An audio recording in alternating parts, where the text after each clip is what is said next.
Hola, mi gente. Welcome to Money Chisme, a Latinx podcast dedicated to teaching financial literacy, how to manage and grow your money, entrepreneurship, and just here to chismear about any money related topic. I am your host, Violeta, a first generation immigrant, and let me tell you, I had to struggle on my own financial journey. And now, as a financial literacy expert, I am here to share my mistakes and my experience, share tips to help you on your own financial journey. So, last week, I talked about how important it is for you to be involved in the finances in your relationship. So make sure you check that episode out because it has a real life story about the consequences of not knowing what is going on in the finances in your relationship. Now, this week, I want to talk about what that would look like to be involved in the finances of your relationship. And I want to do that through talking about how you would set up financial goals with your partner. Because now, we're coming at the end of the year. So everybody's in the mindset of the new year, new me, setting up goals for themselves and doing like vision boards for the goals that they want to accomplish next year. But how many are actually doing the same thing with their finances in their relationship?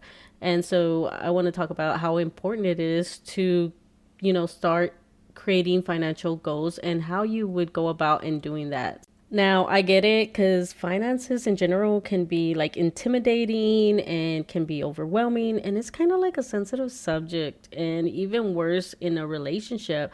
But it's even more important when you are trying to like combine your finances in a relationship because it affects the future of that relationship. And so that would be step number one, is to have that conversation with your partner and get on the same page that, hey, we need to start talking about finances, and we can't have it being this taboo subject and avoid it. And sometimes you're not even like trying to avoid it, you just like just it just happens that way. Like, for example, I'm a big advocate of like having, even in a relationship, even in a marriage or whatever, you have like your separate bank accounts and your own like finances, so you have that like that freedom in your finances and that stability in case something happens. You just never know. But with that mentality, even when my husband and I were like dating and we had been like living together, so we had to pay bills and all that stuff, and we would talk about that, but we wouldn't talk about like each other's finances. Like, he kept his finances like whatever, and I kept my finances whatever, because at that point I really was like, well, this is my business, that's his business, whatever.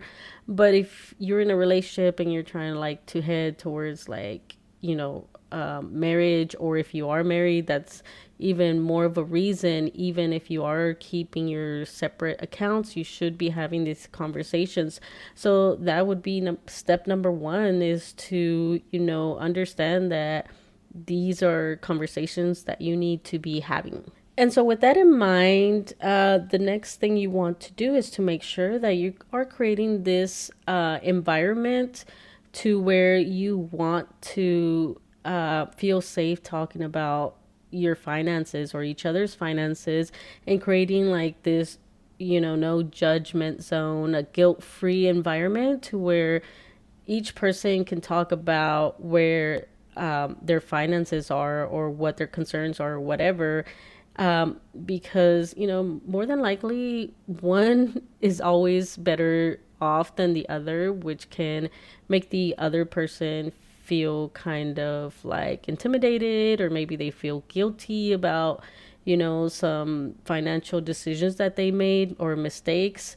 And so you want to encourage and create that environment that, hey, we will talk about finances, and I'm not going to judge you about it, I'm not going to make you feel bad about it. It is just, we're having a conversation about finances, and that's all it is. I'm not going to judge you, I'm not going to get mad or anything.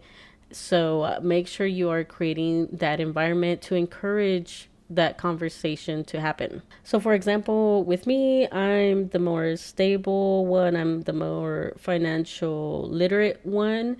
And so I didn't really realize this, but at the beginning, it kind of intimidated my husband. Well, he was my boyfriend at the time, and it really intimidated him because he was, he had made some mistakes, some poor financial decisions like early on when he was younger that still affected him. And then he saw me that, I was starting to invest and, I was debt free and all that stuff. So it kind of intimidated him. So he was kind of just not necessarily hiding it, but he would avoid those topics because his mentality was to try to fix them on his own. So that way, when we eventually would get married, that he didn't bring that onto the relationship, but he had to deal with that on his own, and like basically suffer in silence. And it was because he felt probably that we didn't have a good environment to talk about these finances. And I probably could have done a better job in making sure that he knew that I wasn't going to judge him or judge him or anything like that. So and make him feel guilty or whatever. So creating that environment is a must to make sure that each person feels comfortable in sharing their financial experiences, mistakes, or whatever it may be. Now that both of you in your relationship feel more comfortable in talking about finances because you created a safe environment to have this conversation, now you need to move on to analyzing where each of you stand in your finances. So you want to figure out, how much debt does each one of you have? What's your credit score? What, kind of saving habits do you have? Your spending habits? What kind of bills do you have? Because you are going to use this as your starting point. And if you want to, create goals and financial goals and create a plan for the next year, like you need to figure out where both of you are at right now. So that way that you figured out where your money is going, your spending habits and all that, and where you stand right now in your finances, now you can use that and figure out what type of financial goals you want to set in your relationship. And the first way to set your goal is to figure out why you want to set a certain goal. So what is your why? Like, do you want to save up a certain amount of money to maybe buy a house, or do you want to become debt free, or maybe you want extra cash so y'all could start investing? And you will be using these whys to figure out the goals that you want to set and use that why to motivate you to accomplish these goals. And you want to have some short-term goals, some mid-term goals, and some long-term goals. Now, the method that I use to make my own personal finance goals is using the SMART goals method. And it's basically an acronym that stands for making sure that your goals are specific, that they're measurable, that they're attainable, that they're realistic, and that they are time specific. So basically, when you are creating your goals, you want to be specific about your goals, like have a lot of detail in your goal. Don't make it so vague.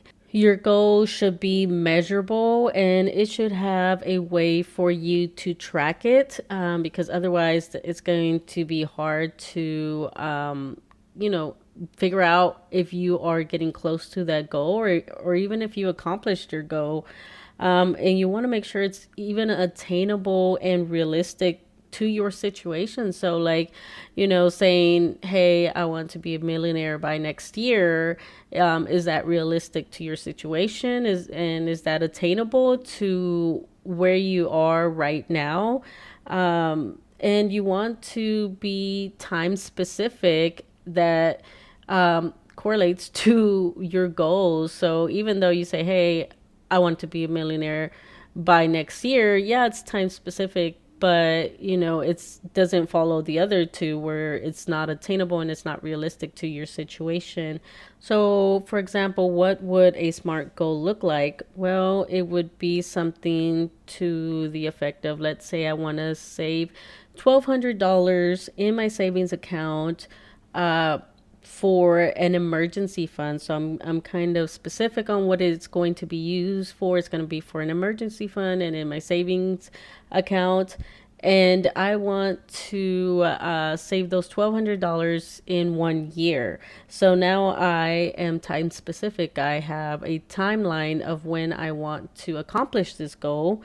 And how is it going to, be measurable and trackable? Well, I'm going to, have $100 each month in my savings account. So I can look each month in my savings account and see that I put $100, and I could track it that way and make sure that I am on track to save up those $1,200. Now, is it attainable and realistic to my situation? $100 a month for 12 months, so I could save up those $1,200 may or may not be attainable for me. Maybe I have a lot of debt. Maybe I don't have extra money, left over after paying my bills and everything like that. So it might not be realistic in my situation, or it might be, and I could see, oh, well, if I cut back on eating out so much or whatever it may be, then I could easily save those $100 each month. So that would be a SMART financial goal. Now, the other thing to consider when you're making these financial goals as a couple is that some of these goals may have to be pushed back. So maybe let's say you say, hey, I want to buy a house next year, and you see it as maybe like a short term or a midterm goal. And then after you looked at your finances and kind of reviewed each other's finances and where you both stand, you might see that, oh, you know what?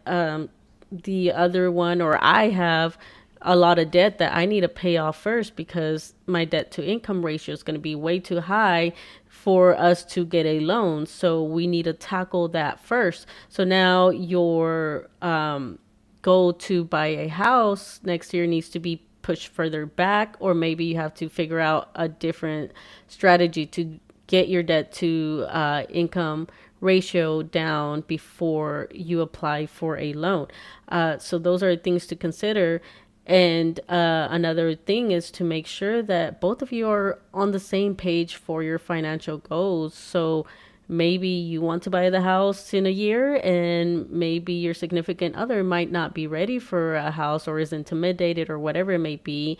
And so it's important to talk about these goals and explain your goals clearly, which is why you want to make your goals SMART, where it's specific and detailed, because sometimes if you go to your significant other and make such a vague goal or financial goal, then they might not understand your mentality and then might not be on board with that goal. So you want to have that conversation and explain the goals, agree on the goals, and compromise so that you both are on the same page. And then now you can begin to start creating a plan on how you want to achieve those goals. So that is the next step, is actually talking about a plan and creating one on how you want, like what actions you need to take to be able to accomplish those goals in the time frame that you gave yourself. Now, quick shameless plug, I am launching an ebook, which will be a guide and tool to help you understand where you are right now in your finances, so you could have that starting point, and so you could create your financial goals and actually come up with an action plan to help you achieve those goals. Now that will be coming out in January, so make sure you are following my socials that are linked in the description, so that way you don't miss out. So why do you want to create an action plan for your goal? Because okay, $1,200. I know I want to save up $1,200 for the next year, but without a plan, I could find myself scrambling to try to meet that goal because maybe I forgot this month. I was like, oh man, I forgot that I needed to save. And now I'm behind on, like 6 months went by now and I'm behind. And now instead of having the whole year to save $1,200, now I have 6 months. And it's because I didn't have a plan on how I want to achieve this goal. So, in order to prevent that, we're going to create an action plan for each specific goal. So, for example, going back to the $1,200, we're going to create a plan on how we are going to achieve that in the time frame that we said, which was in a year, right? And the way that I personally like to create my financial action plans or my plans to achieve my goal is to work backwards. So I know that I want to have $1,200 in my emergency savings fund, in my bank account, in my savings account, right? And so how can I accomplish this goal in the time frame that I said I wanted to get it done? And the next thing you want to do is figure out how you can break it up to have, smaller, pieces of that goal. So that way it's not, accumulating, it's not overwhelming, and it's not achievable to you. And so that you're not scrambling. And don't forget, so those $1,200 is, okay, well, there's 12 months in a year. So that means I could break it up into 12 months to where if I save $100 each month, then that would end up with $1,200 at the end of the year. So then I would have reached my goal. So now you have this new mini goal from your larger goal that you set. So now your new smaller goal is, hey, I need to save up $100 each month. And now you have to work on figuring out how you can achieve this $100 a month. And you go through and see, okay, can I save up $100? Do I have $100 each month to spare? And so you go back to the other step where you looked at where you are financially, your spending habits and stuff like that, and what all bills you owe or whatever, what debt you have. And you notice that, hey, I don't have $100 to spare. I only have $50 to spare. And so now you're like, okay, so I'm $50 short. And that becomes another small goal on how can I make up the $50 different. So now you have another smaller portion of the original action plan that you have to figure out, where can I get this extra $50? And so you go back, check your finances, and you see that, hey, maybe I don't need to eat out every day or whatever. I can maybe save $50 extra each month if I don't eat out as much. And so that way I could hit that $100 goal. And so now you have another small goal of, not eating out as much, at least $50 worth of savings. So that way you could add it to the other $50 and save the $100 for that month. So now you can figure out, like, how do you want to do that? Do you just pick a week that you don't eat out at all? Or do you break it up each week that, hey, you pick 2 days where you don't eat out, or whatever it may be, how you want to do that to get those $50 in savings, so that way you could save up the $100 a month. And then you could go even further on figuring out, well, how can you not eat those 2 days out of the week, and like by meal prepping or whatever. And so that's basically the idea of creating your plan and walking backwards through each step, and then you end up with having smaller goals and smaller chunks throughout that time frame, so that way you can reach your financial goals. And also it helps bring up like new things that you didn't probably foresee, because hey, without my action plan, hey, I just need to save $1,200 in 12 months.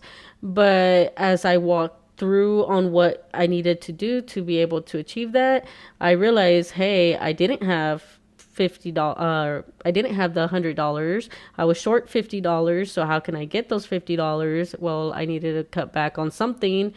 And so now I have smaller little goals that I need to accomplish so I could accomplish my larger goal. Now, after you created your action plan, you want to figure out accountability. And that doesn't mean like, hey, you give it all to somebody. So, like in last week's episode, we talked about how sometimes it falls on just one person most of the time, usually the one that's more experienced. But really, it really does fall on both of y'all to make sure that you are doing what you need to do, like accomplishing those smaller goals to end up reaching that bigger financial goal.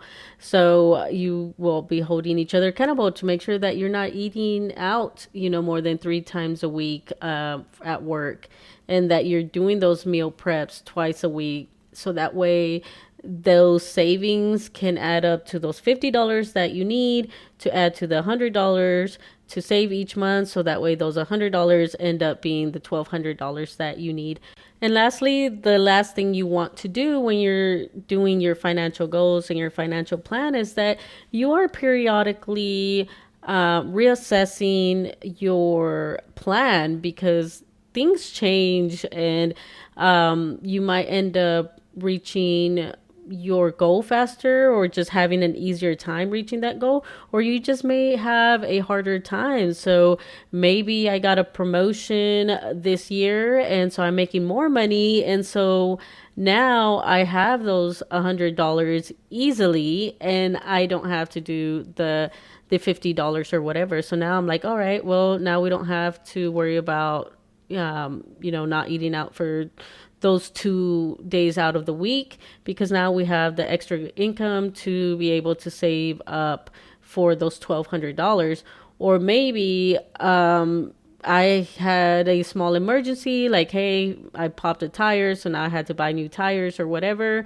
And so now that caused me to have less income. And so that means, hey, I need to readjust on how many times I'm eating out. Or maybe I just need to extend that time frame to now I can't do it in a year. I have to do it in a year and a half or whatever. Or in the other case where I had a promotion, maybe now I could reach my goal faster, and now I could do it in 6 months. And so you need to reassess periodically, and make money dates. And, like my husband and I, we may not be a money date, but, we set time.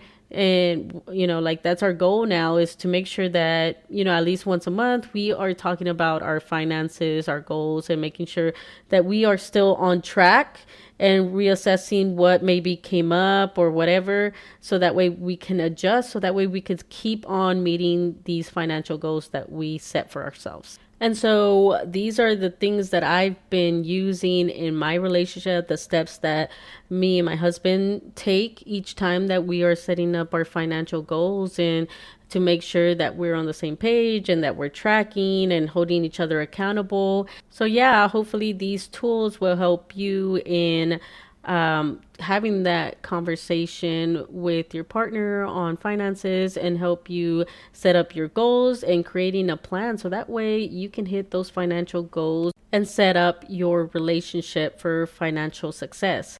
Now, I hope you enjoyed this episode. This one will be the last one for this year. So I will be taking a break for the holidays, because I will be going on vacation, but I will still be reachable. I'll still be active on social media. I'm just not going to upload an episode until next year. So hope you have a happy holidays and a happy new year. Bye. Thanks for listening. If you enjoyed the episode, please leave me a review and don't forget to share so others may find the podcast. If you'd like to be a guest or have any topics or questions you'd like to hear discussed, you can reach out to me at any of my social media or email me at moneychismeblog@gmail.com. Hasta la próxima. Bye.